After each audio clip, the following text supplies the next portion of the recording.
Al morir doña Chonita en el incendio provocado a la fonda, después que la sepultaron, del mismo cementerio partieron con un destino incierto, solo que con ellos iría Rosario, su joven hija de 13 años, a quien Nicolás cuidaría como su propia hija.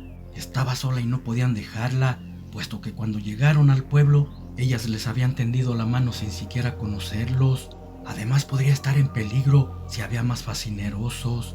El lugar a donde fueran era lo de menos. Nicolás tenía muy en claro que a donde llegaran derramaría sangre. La maldad habita en cualquier rincón del mundo y era inevitable hacerlo. Si alguien se metía con alguno de ellos, firmaría su sentencia de muerte. No supieron cuánto tiempo viajaron debido a que lo hacían por medio de aventones, con personas que pasaban en carretas o en cualquier vehículo que les dieran raite en el camino. Pasaban por pequeños poblados. Nicolás lo hacía para perder la pista a posibles represalias, hasta que llegaron a un lugar alejado de las ciudades. Aún traía suficiente dinero y buscarían dónde vivir. Mientras tanto, en el pueblo de donde venían, los cuerpos que había dejado mutilados de los asesinos eran encontrados por el hermano de uno de ellos, quien al verlo muerto, de su garganta brotó un grito desgarrador. Parecía ser el jefe de esa banda y por las muecas que su rostro dibujaron, se veía que era muy despiadado.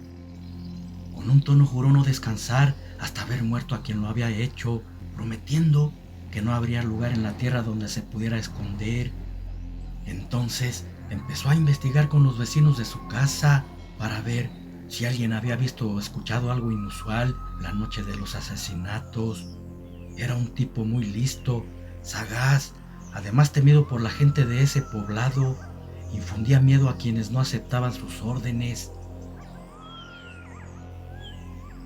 Después de indagar por varios días y de no encontrar nada, entró a la cantina del pueblo y se fue directamente a la barra a pedirle un trago al cantinero. Se le acercó un hombre que, con una voz bajita para que nadie más los escuchara, le dijo que él había visto quién mató a su hermano y si le invitaba un trago, le contaría todo lo que vio aquella noche. Elías, que así se llamaba el hombre, tomó fuertemente de la solapa al soplón y le dijo que si le mentía, lo iba a pagar caro con su vida. Luego pidió una botella de tequila para que se la dieran al borracho, quien, después de servirse una copa y tomarla con avidez, empezó a contarle lo que aquella vez había presenciado. Pero antes de hacerlo, le juró que lo que había visto, por increíble que pareciera, era totalmente real. Aquel día, precisamente había salido de esta cantina muy borracho, y al pasar por una casa a unas calles de aquí, vi que se estaba incendiando la fonda de doña Chonita.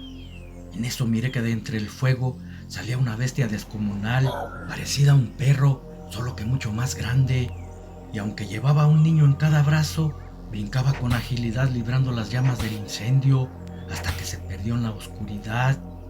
Yo sentí tanto miedo que solo pensé en esconderme, y al pasar por tu casa miré que la puerta estaba entreabierta y entré para ocultarme en ella. Rato después llegó tu hermano con 2 hombres y allí me quedé oculto para que no me descubrieran. Entonces empezaron a decir que ellos habían incendiado la fonda de doña Chonita por haberles cobrado la comida. Por eso las había mandado al infierno junto con aquel anciano y el chamaco que andaba con él.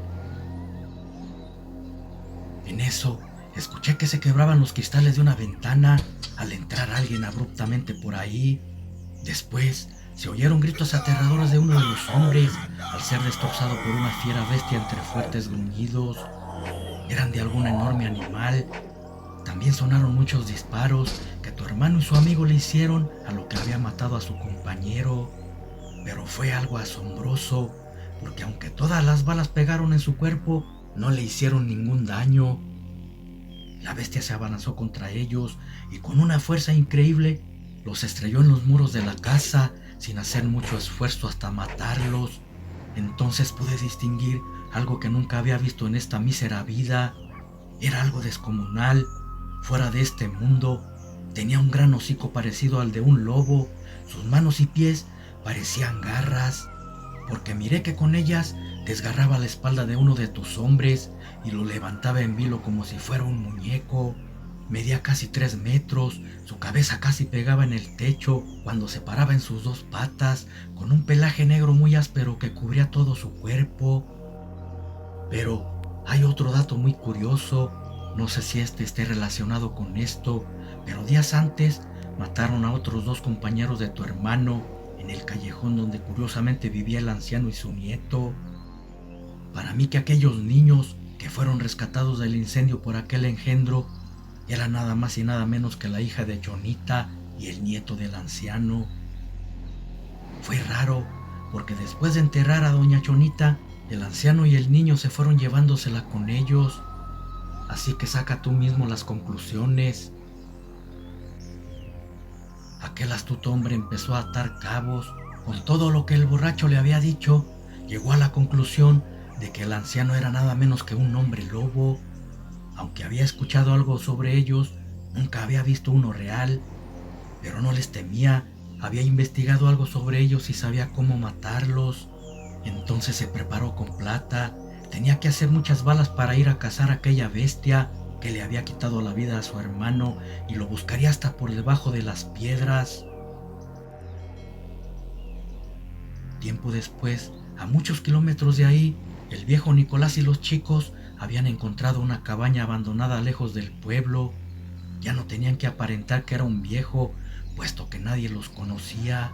Ahora se veía más joven y robusto.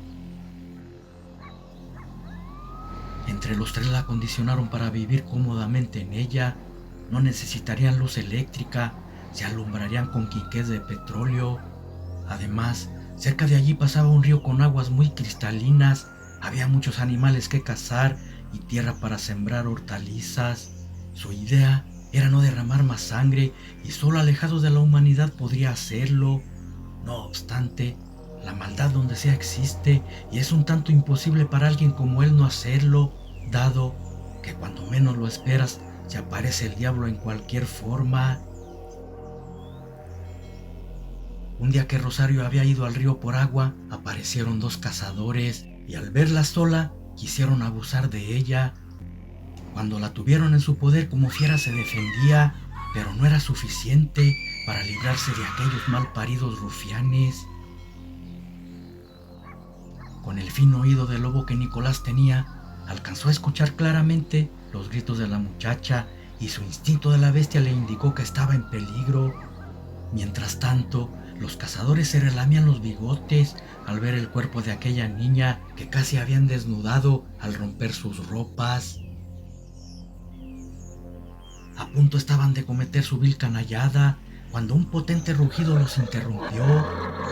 Al voltear a ver de quién venía aquel rugido, aterrados se levantaron, dejando a Rosario en el suelo. Ambos tomaron sus armas y empezaron a disparar. Claramente veían cómo las balas entraban en el cuerpo de aquel ser, desprendiendo incluso pedazos de carne con cada balazo. Pero se dieron cuenta que sus armas no servían de nada. Entonces de un salto aquella beldad llegó hasta ellos y ante su mirada aterrada, el hombre lobo los destrozó sin tenerles piedad. Después cargó a la asustada Rosario y la llevó a la cabaña poniéndola a salvo, para luego regresar con los cadáveres y desaparecerlos. No quería dejar evidencias. El tiempo pasó, 2 años para ser exactos. Toñito ya tenía casi 15 años, los mismos que Rosario, quien se había convertido en una hermosa mujercita. La edad en que la vida es todo color de rosa y pasó lo inevitable. El amor llegó a ellos haciéndose novios. Nicolás veía con buenos ojos aquella relación, estaba feliz por ellos. Muy pronto sería como él, podría cuidarse solo y protegerla a ella también. Habían olvidado lo sucedido en el pueblo de Rosario. Además, estaban lejos, nadie podría encontrarlos en donde ahora vivían felizmente. Solo que no sabían que un hermano de los que habían matado los andaba buscando para vengarse, y lo peor era que sabía cómo matar hombres lobo. Un año después, en una noche de luna llena, Intempestivamente unos hombres derribaron su puerta y entraron disparando con sus armas, pero se llevaron una sorpresa porque no estaban ahí.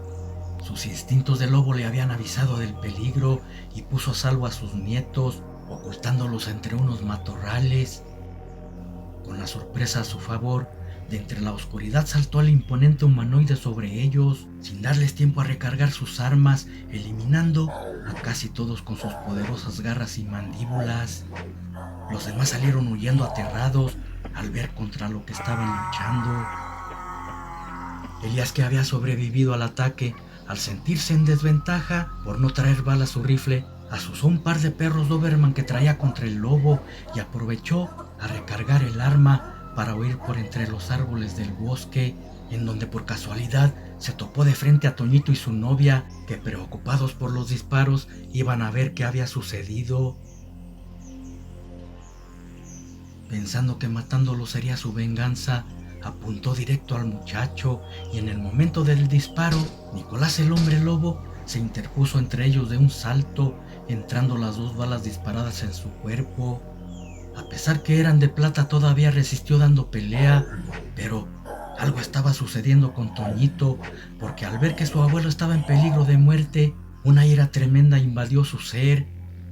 Con el poder de la luna y la sangre lícan que traía en sus venas de Nicolás, entre pavorosos y dolorosos espasmos, empezó a transformarse por primera vez en hombre lobo. Su novia Rosario lo veía con angustia y temor, ocultándose tras un árbol. El malvado hombre ya le había dado más balazos al abuelo, entonces con rapidez cayó sobre sus espaldas, devorando de una sola mordida la cabeza de aquel matón. Luego fue con su abuelo y lo miró agonizante, quien antes de morir le dijo que cuidara de Rosario y que no se fueran de aquí, porque él deseaba ser enterrado en este lugar. Con su último aliento dijo que el destino se había empeñado que fuera su sucesor, pero solo debía transformarse cuando fuera necesario. Luego exhaló un último suspiro y dejó de existir. Toñito volvió a su forma normal. Rosario se le acercó abrazándolo, demostrándole que no estaba solo, y con su mano cerró los ojos del que había sido como un padre para ella. Lo quería mucho y lloró junto con su novio. Ambos se tenían el uno para el otro. Esa noche estuvieron con él velándolo y por la mañana lo sepultaron cerca de la cabaña, como él se los pidió, cumpliendo así la última voluntad del hombre lobo pordiosero, quien fue su padre por haberlo criado desde pequeño y ahora le había heredado su legado.